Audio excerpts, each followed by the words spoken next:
ব্যাপক হইহট্টগোল বিধানসভায় শুভেন্দু অধিকারীর চ্যাংদোলা মন্তব্যে বিতর্ক এবং তা নিয়েও হইহট্টগোল। শুভেন্দু অধিকারী কি বলেছিলেন চ্যাংদোলা করা নিয়ে তা জানাবো আপনাদেরকে, তবে তার আগে আপনাদের জানাই আজকে মুখ্যমন্ত্রী মমতা বন্দ্যোপাধ্যায় বিধানসভায় বক্তব্য রাখেন।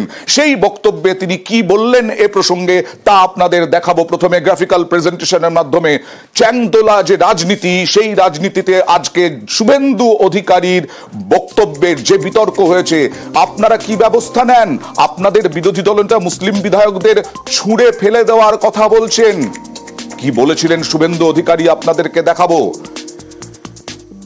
এছাড়াও মমতা বন্দ্যোপাধ্যায় বললেন, আপনারা বাইরে থেকে যে হিন্দু ধর্ম আমদানি করেছেন তা কোনো বেদে নেই। আজকে বিধানসভায় বলতে গিয়ে এই কথাগুলি বলেন। মনে রাখুন, আগামী দিন ভয়ঙ্কর। আমি বাইরে মুখ্যমন্ত্রী হিসেবে বললে আমাকে কাউন্টার করেন, মুখ্যমন্ত্রী বললেন। আজকে বিধানসভায় দাঁড়িয়ে মুখ্যমন্ত্রী বললেন শুভেন্দু অধিকারীর এই বক্তব্যের যে বক্তব্য গতকাল দিয়েছেন তার বক্তব্যের পরিপ্রেক্ষিতে নাম না করে, আর আপনাদের নেতা বাইরে বললে কেন কাউন্টার করব না। প্রতিনিধি পারাদীপের কাছে যাব, কিন্তু বলেছিলাম যে শুভেন্দু অধিকারী কি বলেছিলেন গতকাল, তার পরিপ্রেক্ষিতে সেটা একবার দেখাবো। বিমান ব্যানার্জিকে, মমতা ব্যানার্জিকে হারাবো, আর ওদের দলের যে কটা মুসলমান এমএলএ জিতে আসবে, বিজেপি সরকারে আসবে, চ্যাংদোলা করে তুলে রাস্তায় ফেলবো। সরাসরি চলে যাব প্রতিনিধি পারাদীপের কাছে। পারাদীপ, আজকে এই চ্যাংদোলা রাজনীতি সরগরম হলো। অনেকে বলেন, রাজনৈতিক বিশ্লেষকদের অনেকে, যে বিধানসভার মধ্যে বিরোধীরা কখনো উন্নয়ন নিয়ে কথা বলেন না, এবার সেই চ্যাংদোলা অর্থাৎ মুসলিম বিধায়কদের চ্যাংদোলা করা হবে বলে আক্রমণ করলেন, এবং সেই নিয়েই পাল্টা আক্রমণ চলল।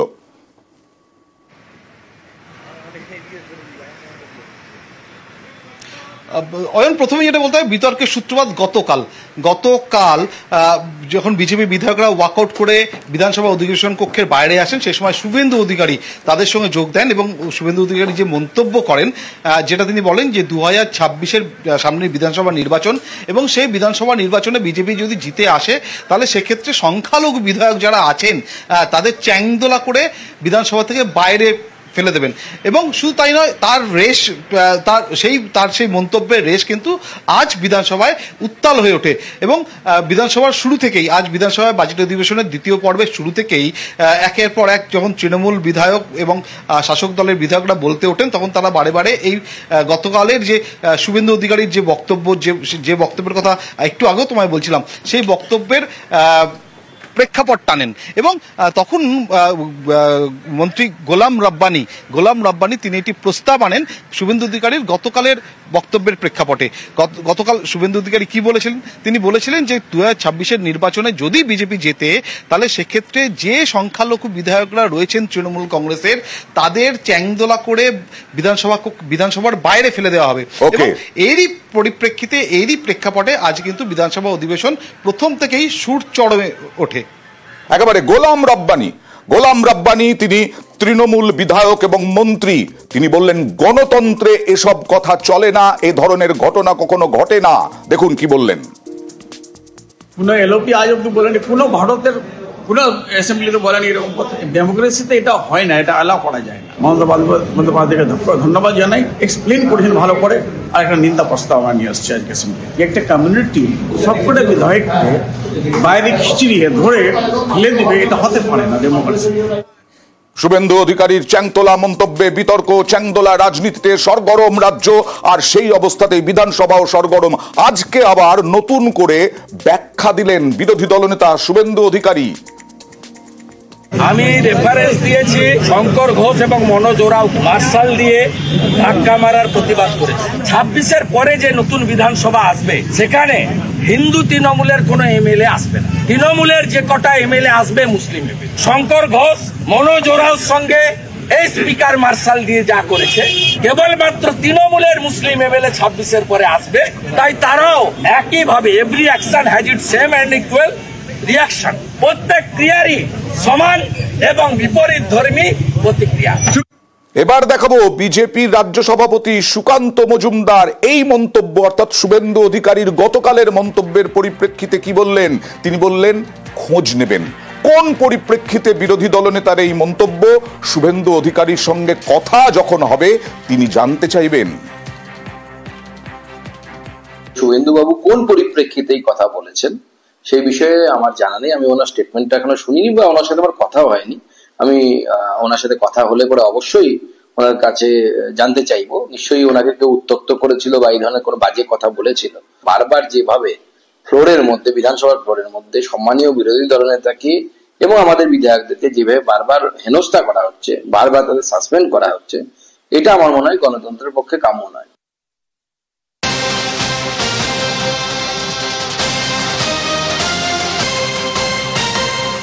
আর এই যখন চ্যাংদোলা রাজনীতিতে সরগরম বিধানসভা, সেই সময় মুখ্যমন্ত্রী মমতা বন্দ্যোপাধ্যায় আজকে ধর্মনিরপেক্ষতার কথা বললেন, কড়া বার্তা দিলেন। কি বললেন জানবো পারাদীপের কাছ থেকে। পারাদীপ,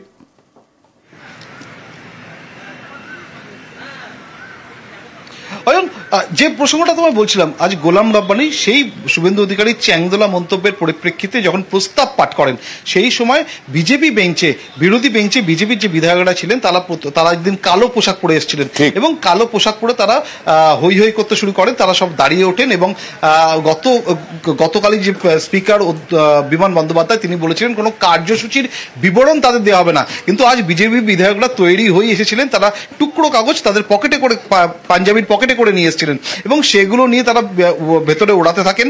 এবং একই সঙ্গে গোলাম রব্বানী যখন প্রস্তাব পাঠ করছেন শুভেন্দু অধিকারীর চ্যাংদোলা মন্তব্যের পরিপ্রেক্ষিতে, তখন তারা হৈ হৈ করতে শুরু করেন। ততক্ষণে মুখ্যমন্ত্রী মমতা বন্দ্যোপাধ্যায় তিনি হাউসে চলে এসেছেন এবং তিনি যখন বলতে ওঠেন তখনও কিন্তু বিজেপি বেঞ্চে, বিরোধী বেঞ্চে তখনও বিজেপি বিধায়করা তাদের কথা বলতে, এই প্রস্তাবের বিরুদ্ধে তাদের সুর তোলেন, সুর চরমে তোলেন বলা যেতে পারে। এরপর কিন্তু মমতা বন্দ্যোপাধ্যায় তিনি বিধানসভার অধিবেশন কক্ষে দাঁড়িয়ে যেটা বলেন, তিনি বলেন যে স্বামী বিবেকানন্দের উদাহরণ টেনে আনেন। তিনি বলেন যে 42 বছর ধরে তার বাড়িতে কালী পুজো হচ্ছে এবং শুধু তাই নয়, একই সঙ্গে তিনি বলেন যে আমরা সবাই বাড়িতে পুজো করি, আমাদের বাড়িতে কালী পুজো হয়, সেটা যেমন বলেন, পাশাপাশি বলেন হিন্দু ধর্ম ইউনিভার্সাল, অর্থাৎ হিন্দু ধর্ম বিশ্বজনীন। এবং স্বামীজি বলে গেছেন মানুষের ধর্ম আলাদা, মানুষের রক্ত এক। অর্থাৎ এই ধরনের কথা বলে কোথাও গিয়ে এই যে বিতর্ক, এই যে ধর্ম নিয়ে নির্বাচন প্রত্যেকটি বিজেপি আক্রমণ করছে, আগে তার জবাব দিলেন আজকে বিধানসভায় মুখ্যমন্ত্রী মমতা বন্দ্যোপাধ্যায়। পারাদীপ, আরো একটা প্রসঙ্গ, নেতাজি ইন্ডোর স্টেডিয়াম থেকে সরব হয়েছিলেন মুখ্যমন্ত্রী মমতা বন্দ্যোপাধ্যায়। ভোটার তালিকায় কারচুপি, গতকাল তৃণমূলের প্রতিনিধি দল এবং বিজেপির প্রতিনিধি দল যুযুধান একেবারে, তুমি জানো, নির্বাচন কমিশনে। আজকেও বিধানসভায় সরব মুখ্যমন্ত্রী মমতা বন্দ্যোপাধ্যায় এপিকে গড়মিল নিয়ে। কি বললেন?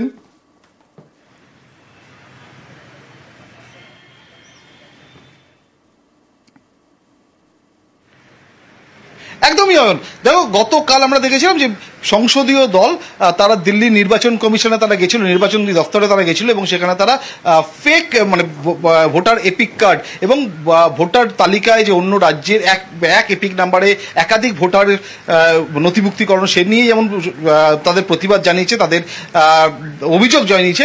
একই সঙ্গে কিন্তু জানানো হয়েছে যে এই যে বিভিন্নভাবে অন্য রাজ্যের ভোটার তারা অন্য একই সঙ্গে একাধিক জায়গায় বা এক জায়গায় তাদের নাম নথিভুক্ত রয়েছে এবং একাধিক জায়গায় তারা একসঙ্গে ভোট দেওয়ার কোথাও একটা সম্ভাবনা রয়ে যাচ্ছে।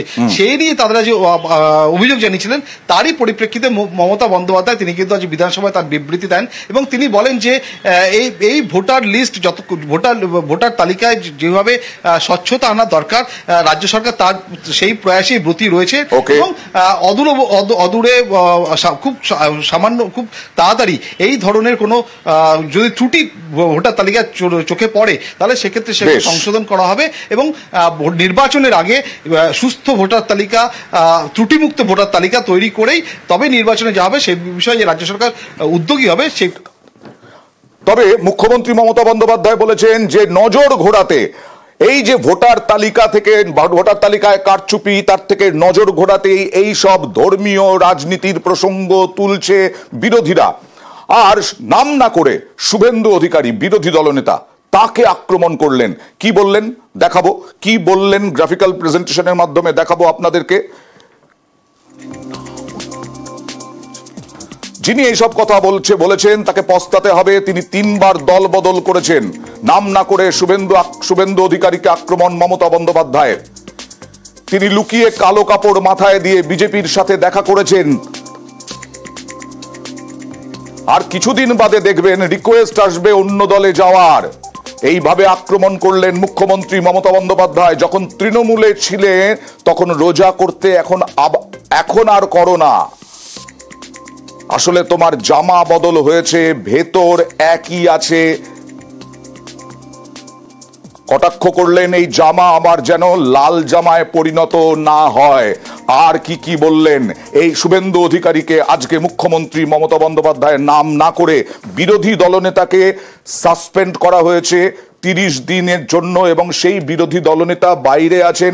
তারপরেও মুখ্যমন্ত্রী আর কি আক্রমণ করলেন শুভেন্দু অধিকারীকে। পারাদীপ, দেখো, এদিন প্রথম থেকেই কিন্তু নাম না করে শুভেন্দু অধিকারীকে কটাক্ষ করেছেন মুখ্যমন্ত্রী মমতা বন্দ্যোপাধ্যায়। তিনি যেমন একাধারে বলেছেন যে কালো কাপড় বেঁধে মাথায় বেঁধে একটা সময় তিনি অন্য দলের অন্য ধর্মের হয়ে সওয়াল করতেন, কিন্তু এখন তিনি ভোল পাল্টেছেন এবং শুধু তাই নয় 3 বার দল বদল করেছেন এই বলেও কটাক্ষ করেন। এবং একই সঙ্গে তিনি এটাও বলেন যে ভবিষ্যতে তার রং যদি যেন লাল না হয় সে ধরনেরও একটা কটাক্ষ করেন, তীব্র শ্লেষ প্রকাশ করেন। অর্থাৎ বোঝাই যাচ্ছে যে শুভেন্দু অধিকারী তিনি গতকাল বিধানসভা কক্ষের বাইরে দাঁড়িয়ে যে মন্তব্য করেছিলেন তার পরিপ্রেক্ষিতে মমতা বন্দ্যোপাধ্যায় আজ বিধানসভার ভেতরে দাঁড়িয়ে, অধিবেশন কক্ষের ভেতরে দাঁড়িয়ে তার বক্তব্যের প্রতি ছত্রে ছত্রে তার উত্তর দিয়েছেন। এবং কোথাও গিয়ে বিরোধী দলনেতা শুভেন্দু অধিকারী যে বিষয়টাকে সামনে আনতে চাইছেন,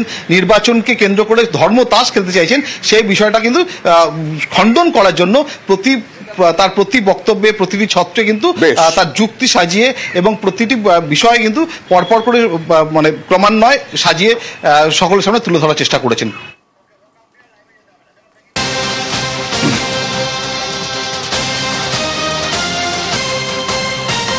আর গতকালই বিজেপি বিধায়করা কার্য বিবরণী বিধানসভার তা ছিঁড়ে ফেলেছিলেন, তাই স্পিকার নির্দেশ দিয়েছিলেন তাদের হাতে কোনো কার্য বিবরণীর কাগজ দেওয়া যাবে না।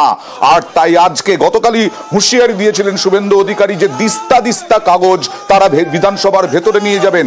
আজকে সেই হুঁশিয়ারি মতোই তারা নিয়ে গিয়েছিলেন এবং তারপরে মুখ্যমন্ত্রী যখন বলছিলেন সেই সময় ওয়াকআউট করেন বিজেপি বিধায়করা। আর সেই দিস্তা কাগজ ছিঁড়তে তারা বের হন বিধানসভার ভেতর থেকে। এই নিয়ে আজকে ব্যাপক হই হট্টগোল হয় বিধানসভার ভেতরেও।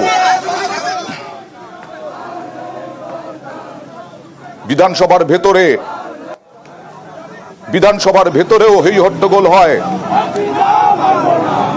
তারপরে ওয়াকআউট, বিজেপি বিধায়কদের স্লোগানে উত্তাল বিধানসভা।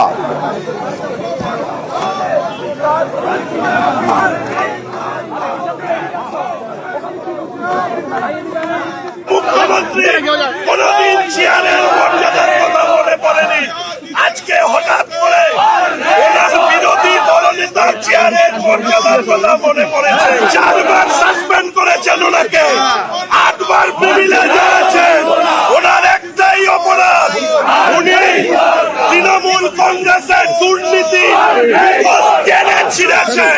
মুখ্যমন্ত্রীর উপস্থিতিতে আজকে আমাদের মতন নানা পোশাক পরে ভিডিও রেকর্ডিং করা হচ্ছিল এবং আমাদের বিশাল যখন বিষয়টি তুলে ধরে তখন ওই ব্যক্তি পালিয়ে যায়, অথচ স্পিকার চুক্তি করে বসে থাকে। আমাদের ভয় যে বিরোধী দলনেতাকে বিধানসভার ভিতরে খুন করা হতে পারে, এই পরিকল্পনা তৃণমূল কংগ্রেসের সরকার করছে।